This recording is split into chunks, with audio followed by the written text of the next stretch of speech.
Ang nakakakilabot na revelasyon na nakita natin sa nakaraang chapter ay mas lalong nagpa-hype sa mga nangyayari ngayon sa JJK Modulo. Sapagkat bukod sa napakaraming bangkay ang nahukay ni Yuka, ay pinakita na rin ng curse user ang kanyang tunay na katauhan matapos ang pagbagsak ni Maru. Kaya naman ngayon na lumabas na ang full chapter ng chapter 5 ng JJK Modulo ay masasaksihan nyo na ang napakatinding bakbakan na chapter na puno ng sorpresa na sa bandang huli ay mawitness nyo ang isang literal na awakening. Nababago talaga sa kasalukuyang nangyayari sa kwento. Kaya naman, this is Mr. Megan at huwag na natin patagalin pa. Let's go!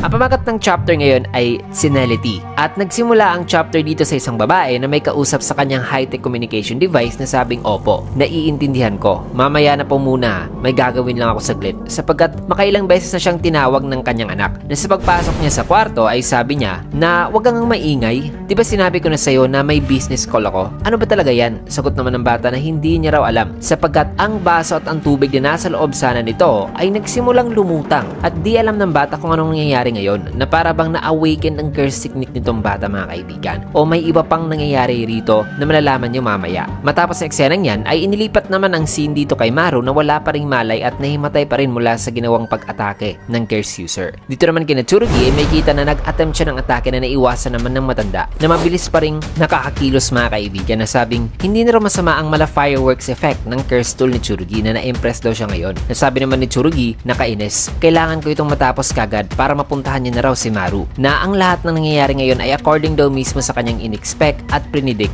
except na lang daw sa isang bagay sapagkat may kita na lumabas ng Shikigami ng matanda na kanyang isinamon na sabing Mother Spirit Cruel Abuse o Mama Raid Boy na kung saan ay may kita ang Shikigami na may hawak-hawak na dalawang malalaking karayom. Pati na itong matanda ay may hawak ding isang malaking karayom na ngayon naghanda na. Nasabi naman sa isipan ni Tsurugi na ang matandang to sapagkat mabilis nang matake ang matanda na naiwasan naman ni Tsurugi na sabing malakas siya. Ang kanyang lakas ay hindi raw biro na easily kapantay nga raw ito ng isang first grade sorcerer. Maya-maya pa ay nang gumawa sana ng distance itong si Tsurugi mula sa matanda ay may inila naman ang matanda gamit ang isang thread na nakakonect sa kanyang malaking karayom. Kaya may kita na nawalan naman ng balanse si Tsurugi sapagkat nagawa palang maitali ng matanda ang kanyang thread sa isang paa ni Tsurugi. Dali-dali namang pinutol ni Tsurugi ang thread na sa kanyang pagputol ay mabilis namang nagpunta sa kanyang likod ang Shikigami na naghahanda na at inatake si Tsurugi na buti na lang ay naiwasan ito ni Tsurugi pero nagalusan pa rin ang kanyang noo. Sabay sabi pa niya sa matanda na di ba raw pumasok sa isipan nito noon na gamit daw ang curse technique nito matanda ay pwede raw itong tumulong sa iba. Tinanggal naman na matanda ang kanyang sombrero na sabing sigurado raw siya na pumasok daw yan sa kanyang isipan noon na siguro ay nung bata pa raw siya. Pero habang tumatanda ka na raw kasi ay mas nagiging manhid ka na raw na sa paglipas daw ng panahon ay pati rin daw itong si Tsurugi ay magiging manhid na rin daw pagdating sa pagsalba sa buhay ng isang tao o sa pagtapos nito mismo. Sagot naman ni Tsurugi na wala raw siyang intensyon na bumaba pa sa ganyang kababa na moralidad sa buhay. May kita naman na may itinakip na tela ang Shikigami dito sa ulo ng matanda habang nagsasalita ito na sabing well, nakapagtataka nga raw minsan na kahit anong klaseng pagpapamulat sa katotohanan ang gagawin mo sa ibang tao ay may mga tao raw talaga na nag-i-stick daw talaga sa ideals nito. Darag pa niya habang pinapakita ang kanyang nakaraan ng paghawak kamay raw sa ilalim ng sakura tree, ang pagdala ng mga bagay na mas mabigat pa sa kinakailangan mong dalhin, ang pagtingin sa kung anong class ka papasok, na ang pagdama raw sa mundo sa unang pagkakataon ay lahat ng yon ay siyang nagpa-inlove daw sa kanya sa pagiging isang first grader o grade 1. Sabay may kita na tinahina ng Shikigami ang disguise ng matanda at ginawang bata ang kanyang appearance. Nasabi pa ng matanda na gusto raw niyang maging first grader ng paulit-ulit. Ngumiti naman si Tsurugi na sabing ayos yan ah. Sige magsalita ka pa dyan kasi mas nagiging madali na raw sa kanya ang pagtapos dito sa matanda. Sagot naman ng matanda na sa paglipas raw ng panahon ay pati raw si Tsurugi ay magiging manhid na rin daw pagdating sa pagsalba o pagtapos sa buhay ng isang tao. Kaya tugon naman ni Tsurugi na sinabi mo na yan sa akin kanina. Nasagot naman ng matanda na nakakamanghalang daw talaga na kahit gaano pa raw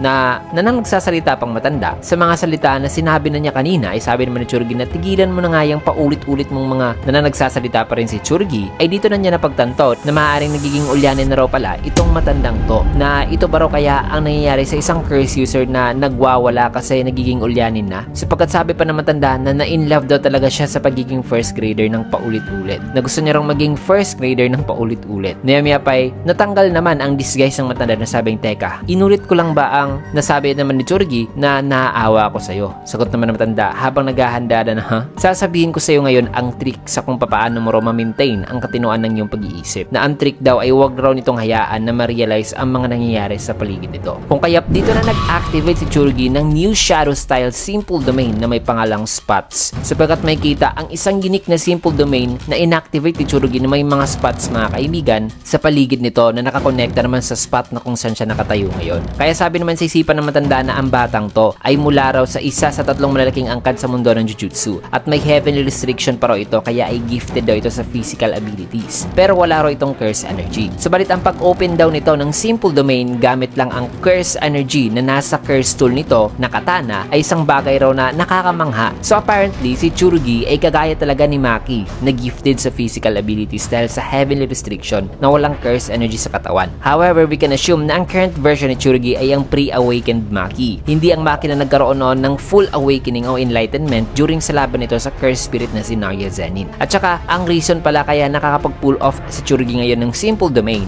ay ang paggamit pala sa curse energy mula sa curse tool nito, which is isang napaka-impressive na feat na ngayon lang natin nakita. Kaya dito na naganda si Tsurugi at nagsimula nang lumabas ang mga sparks sa katana nito, habang ang matanda ay nakahanda na rin, na kung saan ay magkasabay na nilang inatake si Tsurugi na pinabablock naman ni Tsurugi ang atake ng Shikigamit ng matanda. Sabay tumalon nito, nakasunod yan ay napakan naman ni Tsurugi ang mukha nitong Shikigami at tuluyan niya itong sinipa upang makabuelo at makapagbitaw ng atake sa matanda na nagpatalsik naman sa matanda. Subalit na block naman nito ang atake ni Tsurugi na sabing isang fully automated daw na mga counter attacks ang nagagawa ni Tsurugi sa loob ng simple domain nito na hindi na raw masama para sa batang to. Nagawa namang makapag-land ng maayos ang matanda, subalit maririnig ang isang incantation para sa isang curtain mga kaibigan. Bagay na ikinagulat ng matanda sapagkat may nag-cast daw ng curtain na sabing naglagay daw ng trap ang bata dito sa kanya. Sapagkat may kita si Mino na tinawagan ngayon si Tsurugi na sabing, Tsurugi, tapos na naming mapa-evacuate ang mga bata na nasa paaralan. Pwede ka na magwala ngayon. So mukhang si Mino ang nag-cast ng curtain mga kaibigan at hindi si Tsurugi since wala naman siyang curse energy. Kaya dito nang umiti si Tsurugi na sabing unfortunately ay hindi naman daw talaga siya nagpipigil kanina. May kita naman ang dalawang kamay na may naka-imbuing curse energy sapagkat dumating na pala si Yuka at nagawang maatake ang matanda sa likod nito gamit ang kanyang biting twisting technique.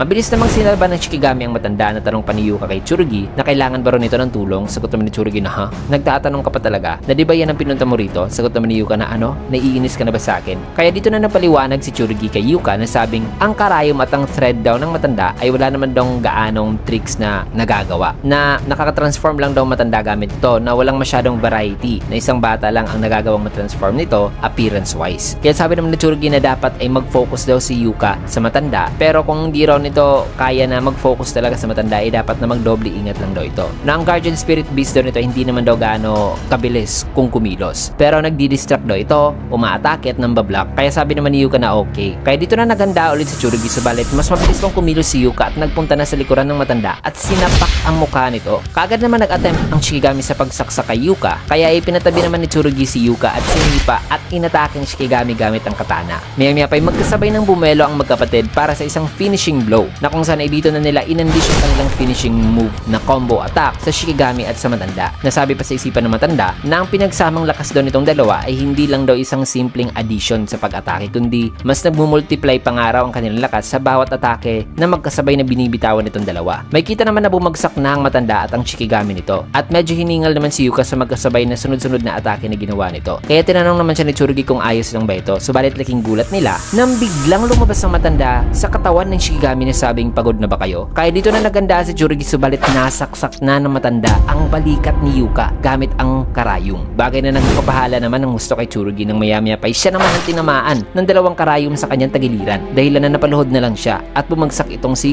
Yuka. Nasabi pa ng matanda na mukhang minaliit daw ng mga to ang kanyang transformation ability, na para sa transformation ay gumamit raw siya ng isang fabric na similar daw sa laman ng tao, na kung ilalagay niya raw ang kanyang guardian spirit dito sa loob nito ay nagagamit niya raw ang guardian spirit as a decoy. Nainis naman dito si Tsurugi na sabi pa ng matanda na nakakamanhid daw nangyayari ngayon, na sa bandang huli ang pagpapatayan ay wala raw talaga ma-achieve. Sabay binitawan na ng matanda ang decoy nito kanina na sabing hindi raw talaga niya nagamit ng husto ang kanyang math set mula sa paaralan. na mukhang titignan niya raw ito mamaya sa pag-uwi niya. Subalit na naghahanda pa sana siya para tapusin si Tsurugi, ay bigla namang lumutang ang mga tipak ng semento sa kanilang paligid na ikinagulat naman ito. Kaya tanong pa ng matanda na ano ba nangyayari ngayon? Nandito naman kay Tsurugi ay nakaramdam siya ng kaba nang napagtanto niya na maaaring kagagawan ito ni Maru na nagsilutang nga ang mga bagay sa kanilang paligid sapagkat nagising na pala si Maru pero ang kanyang third eye ngayon ang naunang nagising mga kaibigan na may nakakatakot na titig. Na ano ba ang nangyayari ngayon kay Maru? Naging seryoso na ba ito to the point na gagamitin na niya ang full force ng kanyang curse technique para tapusin ang matanda? Na isang bagay na balak sanang iwasan ni Maru dahil malalaman ito ng kanyang kakambal na si Cross. Bagay na magpapatrigger daw talaga kinang Cross na gumawa ng isang masamang hakbang sa mga tao. Ang bagay na lubos na kinakatakutan ni Tsurugi mga kaibigan. So maaari o posible na ang paglutang kanina sa tubig sa unang eksena ay kagagawan ni Maru. Kasi posibleng malapit lang dito ang apartment o bahay nitong mag-ina. Man, what a chapter. Ang kauna-unahang bakbaka na puno ng mga nakakabitin at sorpresang eksena ng JJK modulo. JJK is back na talaga. So ano kaya ang mangyayari matapos ang awakening mga kaibigan o paggising ni Maru na may masamang tingin? Well, malalaman natin yan sa susunod na chapter kasi dito man natin tatapusin ang video sa last panel na ito. Kaya naman kung nagustuhan yung video, kinigit a like, comment, follow, subscribe na rin for more videos like this. Maraming salamat and see you guys again on my next video.